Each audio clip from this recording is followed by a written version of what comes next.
এই সংসদে যদি আমরা ঋণ খেলাপি বলতে না পারি এই সংসদে, তাহলে মাননীয় স্পিকার আমরা আর কোথায় বলবো? ফলে মাননীয় স্পিকার, আপনার কাছে অনুরোধ থাকবে যে যদি এই ধরনের শব্দ বলা হয়েও থাকে, সেটা আসলে এক্সপান্ড হওয়ার মতো কোনো বক্তব্য নয়, বরং যারা এই মহান জাতীয় সংসদকে, আমরা জাতীয় সংসদের সকল সংসদ সদস্যদেরকে সম্মান প্রদর্শন করা আমাদের উচিত। আমি শুধু ইন্টারপ্রিটেশনটা দেব, কে কি বলেছেন সেটাতে যাব না। এখানে যারা আছেন কেউ ঋণ খেলাফি না।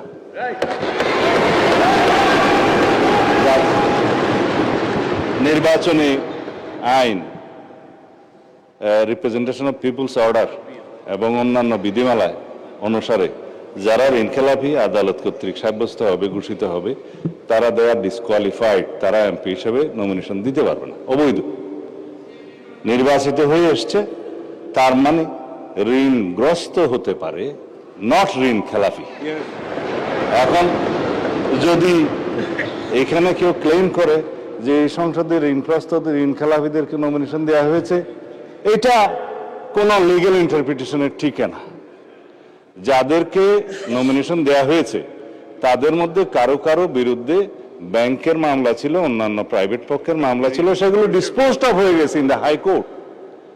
যখন হাইকোর্ট সুপ্রিম কোর্ট থেকে সেটা ডিসপোজড অফ হয়ে যায় এবং তাকে লেজিটিমেট ক্যান্ডিডেট হিসেবে ডিক্লেয়ার করা হয়, সে আর ঋণ খেলাপি নয় এবং তারা এখানে ইলেক্টেড হয়ে এসেছে। এখন আমরা কেন বলছি এটা ঋণ খেলাপিদের সংসদ?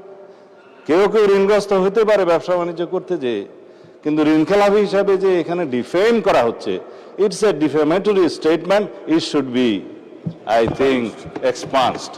থ্যাংক ইউ, মাননীয় স্পিকার।